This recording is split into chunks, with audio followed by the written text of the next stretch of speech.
मैं हूं परवीन और एक बार फिर से आपका वेलकम करता हूं आपके अपने चैनल एग्जाम मैथ्स पर। आई होप आप सभी अच्छे होंगे, स्वस्थ होंगे, फिट होंगे और आपकी एग्जाम की तैयारी अच्छी चल रही होगी। लास्ट सेशन में मैंने आपको ये बात बड़ी डीप से बताई है कि डिसऑनेस्ट सेलर, बेईमान दुकानदार, दो ही तरीके से घपला करता है, या तो वेट में या वस्तु के मूल्य में। और आज का अपना जो सेशन रहने वाला है वो बेहद शानदार रहने वाला है। तो आप जल्दी से कॉपी पेन उठा लो और हेडिंग लगा लो प्रॉफिट एंड लॉस की। और चलिए देख लेते हैं आज की क्लास का अपना पहला सवाल क्या रहने वाला है। वो इतना सा है, an article was sold at 20% profit, had it purchased at ₹20 less and sold at ₹20 less, there would have been profit of 10% more, find CP of article. वस्तु की सीपी, वस्तु की कैनॉट प्लेस क्या होगी, है ना। तो फिर चलिए बता देते हैं। जैसे सबसे पहले तो आप सवाल का यार बेसिक ही समझे एक बार। बेसिक समझना सबसे इंपॉर्टेंट है। बेसिक आपको हर सवाल का पता होना चाहिए। तो जैसे उसने कहा है कि पहली बार वो 20% का प्रॉफिट ले रहा है, तो जैसे मैंने सीपी मानी हमने 100x। ये बात आप भी समझ लेना, यदि कहीं पर परसेंटेज का यूज है और वहां पर आपको मानना पड़ रहा है तो 100x या 100y मानेंगे, ना कि x और y, ठीक है। जैसे सीपी 100x मानी है तो फिर एसपी पहली बार क्या हो जाएगी, तो आपका जवाब होगा सर 120x। चलिए जी, बात सही है। अब उसने कहा है एसपी और सीपी दोनों में से 20-20 रुपए कम किए हैं। लो जी, हमने भी कर दिए, -20 -20, ठीक है।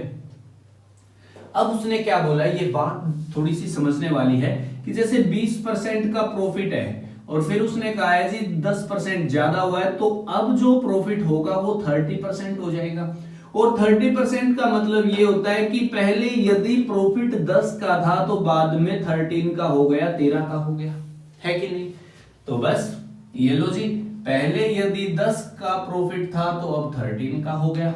इसको सोल्व करना है आपको। अब ये इक्वेशन दूसरी क्लास का बच्चा भी सोल्व कर देगा, वो आर पार गुना लगाएगा, वो सोल्व हो जाएगी। जैसे क्या होगा यहां पर जी, 1300x - 260 is equal to 1200x और माइनस का 200। यहां पर ये 1300 में से 1200 जाएंगे तो कितना बचेगा, 100x is equal to 60। 100x की वैल्यू 60 है और 100x हमने सीपी माना है ना। 100x हमने क्या माना है, सीपी माना है, वस्तु का क्रय मूल्य। तो क्या मैं ऐसा बोल सकता हूं, ये सीपी ही क्या है, ये 60 रुपीज है। यही तो सवाल का उत्तर है। इतना सा सवाल आपको करना था यदि आप x मानकर चलते हैं। तो यदि आपका सवाल x से जल्दी हो जाए ना तो मान लेना चाहिए। यदि सवाल x मानने से या 100x मानने से जल्दी हो जाए तो मान लेना चाहिए। मैं इसका दूसरा तरीका आपको बता रहा हूं, अब इसको हटा देते हैं जी। इसका दूसरा तरीका जो है वो इतना सा है। सबसे पहले तो आप यही बात यार मुझे बताइए एक बार कि पहली बार कितने का प्रॉफिट है। तो आपका जवाब होगा सर यहां पर मैंने सीपी लिखा और यहां पर मैंने एसपी लिखा। पहली बार 20% का प्रॉफिट है तो मतलब 1/5। इसका मतलब यह है वस्तु की सीपी 5 है तो एसपी कितनी हो जाएगी, 6 हो जाएगी। वस्तु की सीपी 5 है तो एसपी कितनी हो जाएगी, 6। फिर उसने कहा है बाद में ये 30% हो गया, मतलब 3/10। इसका मतलब ये हुआ कि बाद में यदि सीपी 10 है तो फिर एसपी कितनी हो जाएगी, सर 13 हो जाएगी। आप ये बात जानते हैं ये चेंज क्यों आया, क्योंकि सीपी से मैंने 20 रुपए को घटाया है और एसपी से भी मैंने 20 रुपए को घटाया है। तो अभी आपके इस मन में ख्याल आता होगा, अभी आपके मन में ख्याल आया कि यहां तो आपने सर जब घटाया है तो फिर घटा 20 लिखा, यहां पर क्यों नहीं लिखा। यदि दोनों चीजें ही घट रही हैं तो फिर माइनस लगाने की जरूरत है ही नहीं भाई। यदि दोनों चीजें घट रही हैं ना, सीपी और एसपी से, यदि सीपी और एसपी से दोनों से पैसे घट रहे हैं तो फिर माइनस लगाने की जरूरत नहीं है आपको। यदि ऐसा होता कि एक में ज्यादा हो रहे हैं और एक में जी कम हो रहे हैं तो फिर यहां पर माइनस और जी प्लस आपको लगाने पड़ते हैं। तो फिर अभी क्या करना है जरा समझें आप इस बात को। जैसे यहां पर आपको मल्टीप्लाई करनी है जी 5 गुना में 13, तो ये कितना हो जाएगा, तो आपका जवाब होगा सर 65। यहां पर ये 10 गुना में 6, ये कितना, ये 60 हो जाएगा। चलिए जी अब जो मल्टीप्लाई करनी है वो ये है, ये 10 गुना में 20, तो आपका जवाब होगा कितना सर 200, और ये 20 गुना में 13, यहां पर लिख देते हैं जी कितना 260। 60 और 65 का अंतर कितना है जी 5, और यहां पर ये 200 और 260 का अंतर कितना है 60। इसका मतलब ये हो गया कि जो 5 है ना उसकी वैल्यू कितनी है 60, जो 5 है उसकी वैल्यू कितनी है जी 60। सच बताना यहां पर ये जो 5 है, यदि 5 की वैल्यू ही 60 है तो फिर इस 5 की वैल्यू भी कितनी हो जाएगी 60। क्या मैं ऐसा बोल दूं वस्तु की सीपी भी कितनी है फिर 60 रुपए है, वस्तु की सीपी भी कितनी आएगी 60। तो मैं आपको ये बात बता देता हूं, चाहे कोई भी तरीका लगा लो उत्तर चेंज नहीं होता है, चाहे कोई भी तरीका लगा लो उत्तर चेंज नहीं होता है। और ये जो हमने ये जो रूल बताया इसको बोलते हैं आप लोग जी cross product, cross product method बोलते हैं इसको, ठीक है। क्या बोलते हैं जी इसको, क्रॉस प्रोडक्ट मेथड। जान पाएंगे तो मिटा दे, तो फिर आगे बढ़े। चलिए हम आगे बढ़ रहे हैं, तो एक और छोटा सा सवाल ले रहे हैं। तो अभी मैं इस दूसरे सवाल का आपको बेसिक नहीं बताऊंगा, बेसिक आपको अपने आप से करना है। क्या है जी देख लेते हैं एक बार जल्दी से। सवाल आप लोगों के सामने आ चुका होगा। सवाल इतना सा है, एक वस्तु को 25% के लाभ पर बेचा जाता है, यदि क्रय मूल्य 20 रुपए और विक्रय मूल्य को 10 रुपए कम कर दें तो लाभ 5% ज्यादा हो जाएगा। वस्तु का क्रय मूल्य बताइए, वस्तु का सीपी बताइए। तो यार फिर से वही बात है, जैसे पहली बार उसने कहा है 25% का लाभ है। 25% का मतलब ही क्या है 1/4। इसका मतलब ये हुआ कि जैसे सीपी 4 है ना, तो फिर एसपी क्या होगी, फिर एसपी हो जाएगी 5। फिर उसने बाद में ये बात कही है कि पहले से 5% मोर प्रॉफिट है। मोर मतलब पीकॉक है ना, जैसे 30%, तो इसमें 5% हमने ऐड करके ही ये 30 बनाया है।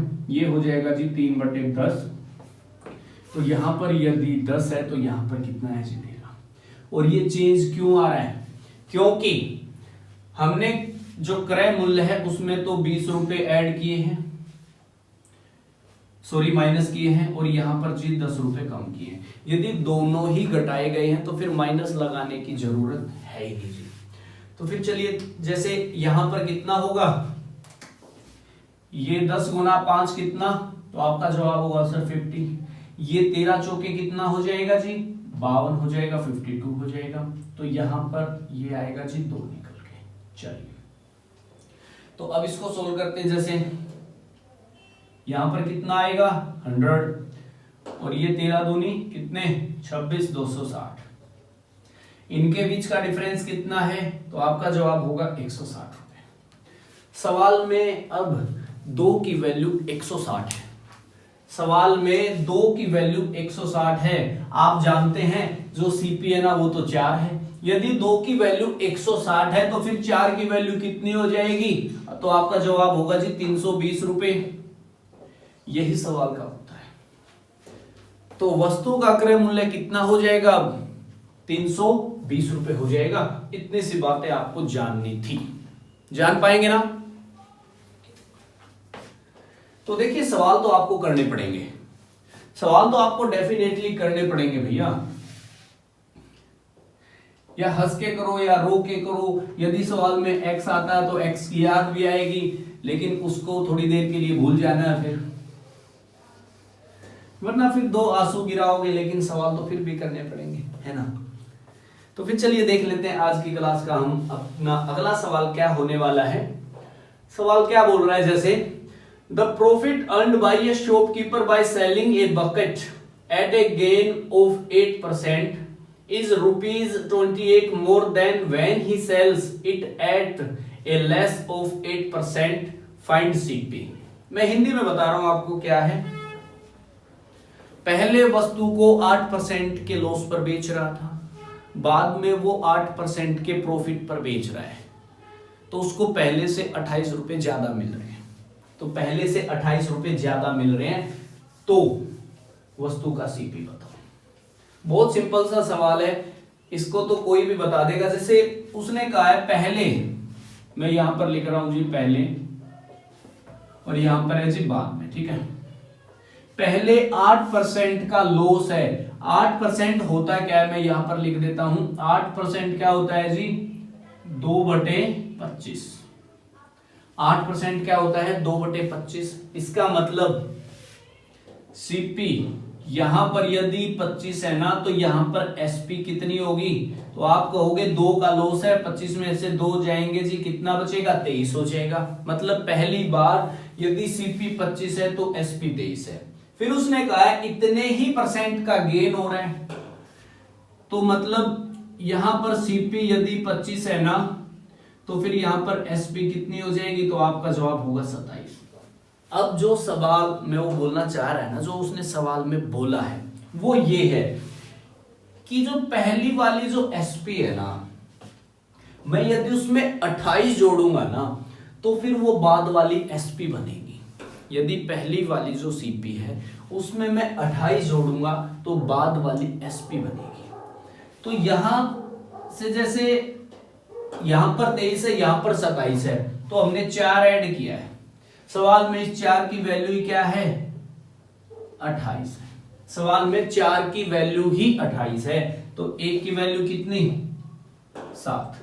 यदि 1 की वैल्यू ही 7 है और आपसे वस्तु की सीपी पूछी गई है, सीपी कभी भी चेंज नहीं होती है, 1 की वैल्यू 7 है, तो इस 25 की वैल्यू हो जाएगी 175 रुपए। यही वस्तु की क्या होने वाली है, सीपी। यही वस्तु की क्या होने वाली है, सीपी होने वाली है। इतनी सी बातें आपको जाननी पड़ेंगी, और इतना सा सवाल तो यदि आपको एक अच्छा सवाल करना है, 1 नंबर लेना है, तो आपको करना तो पड़ेगा जी, ठीक है। चलें आगे। हाँ, आप जल्दी से कॉपी कर लीजिए भाई। हम जब तक अपना अगला सवाल देख लेते हैं क्या है। After selling A tape recorder ₹1040, a person get 4% profit. यदि वह उसे 950 रुपए में बेचता तो उसको कितने % की हानि होती, कितने % का लॉस होता। मिटा दें, चलिए मैं एक बार फिर से रिपीट कर रहा हूं सवाल को। देखिए सवाल बड़ा इंपॉर्टेंट है भाई, 2016 के सीजीएल के पेपर में आपसे सीधा पूछा गया है। सवाल इतना सा है, 1040 रुपए में जब मैं वस्तु को बेच रहा हूं ना, तो मुझे 4% का प्रॉफिट हो रहा है। यदि मैं उसे 950 रुपए में बेचता तो मुझे कितने % का लॉस होता है, कितने % की हानि होती है। बहुत शानदार सवाल है ये। सवाल आपसे 2016 में सीजीएल के पेपर में सीधा पूछा गया है। तो मैंने पहले दिन ही आपको ये बात बता दी थी, जब लाभ होता है ना, वस्तु पर फायदा होता है, तो वो हमेशा 100 में जुड़ता है, और जब हानि होती है तो हमेशा 100 में से घटती है। ये बात मैंने आपको पहले दिन ही बता दी है प्रॉफिट एंड लॉस के। इसका मतलब ये हुआ, जैसे पहले 4% का फायदा है, इसका मतलब वो 104% की वैल्यू दे रहा है आपको। कितनी है, 1040 रुपए। 1040। अरे उसने साफ बोला है कि 4% प्रॉफिट यदि वो ले रहा है ना, तो वो 1040 रुपए में बेच रहा है। तो बताओ यदि वह 950 में बेचे तो उसको कितने % का नुकसान होगा, कितने % का लॉस होगा, है ना। तो जैसे 104% की वैल्यू हुई है, कितनी है, 1040 है, और उसने आपसे पूछा है यदि 950 रुपए में बेचे। आप जानते हैं ये भी एसपी है और ये भी एसपी है। और उसने पूछा है यदि 950 रुपए में बेचे तो कितने % का लॉस होगा। यहां 104% की वैल्यू 1040 है, इसका मतलब ये है ये इसका जी 10 गुना है। तो मतलब यहां पर एक संख्या लिखी जानी थी जिसका 10 गुना 950 होता। तो अब तो ये बात कोई भी बता देगा कि यहां पर 95% आना चाहिए था। और आप बात जानते हैं वस्तु की सीपी अपने आप में 100% होती है और आप उसका 95% ले रहे हैं, इसका मतलब ये हो गया है आपको 5% का क्या हो रहा है, लॉस हो रहा है जी। और ऐसे करते हैं सवालों को हम, ऐसा नहीं चलेंगे कि 4% का मतलब क्या होता है जी, या कितना 1/25। क्यों चले हम ऐसा? यदि आप ऐसा चलते हो तो 25 और एक कितना 26, भाई 26 की वैल्यू इतने निकालोगे फिर उलझे रहोगे।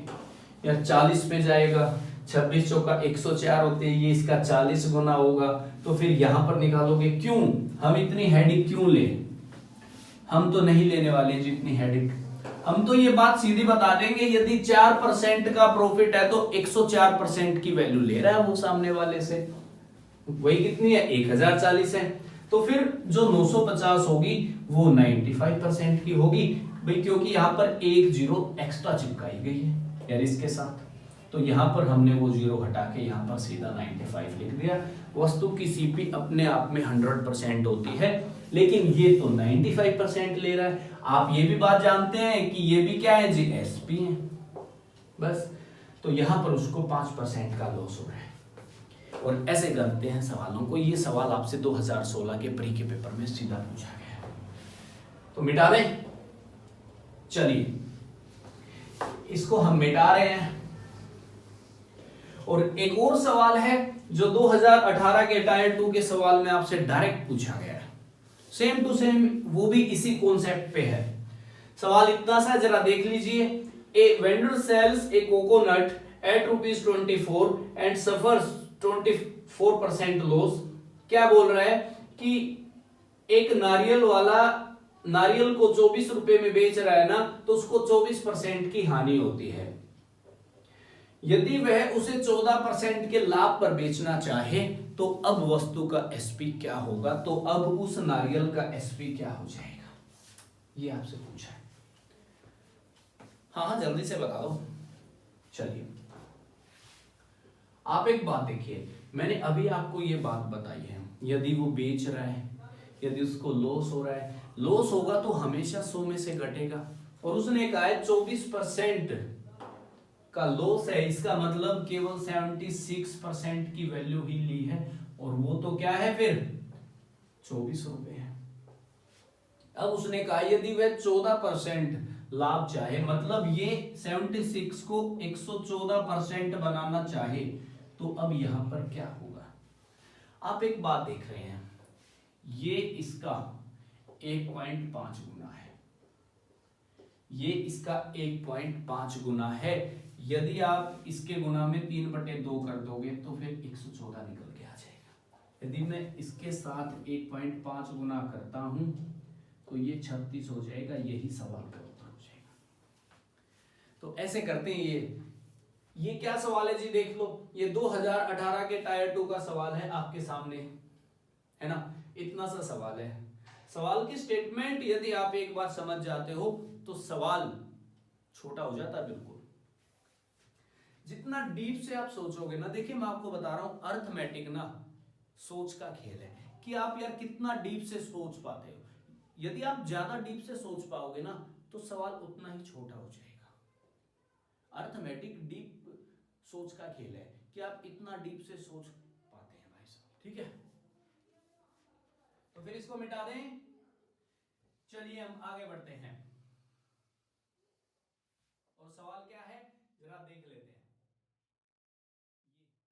एक विक्रेता ने अपनी वस्तुओं का 3/4 हिस्सा 24% के प्रॉफिट पर बेचा, शेष को लागत मूल्य पर मतलब सीपी पर ही बेचा है। तो बताओ उसको उस सौदे में ओवरऑल यार कितना प्रॉफिट हुआ, उसको ओवरऑल कितना प्रॉफिट हुआ, चलिए देख लेते हैं। तो देखिए जब जब इसके जैसा सवाल आ जाए ना तो समझ लेना आप लोगों के लिए चांदी ही चांदी है, आप लोगों के लिए चांदी ही चांदी है। केवल इतना सा काम करना है, जैसे 3/4 है तो आपको 4 डब्बे बनाने हैं जी। सबसे पहले 4 डब्बे, 1 2 3 और 4।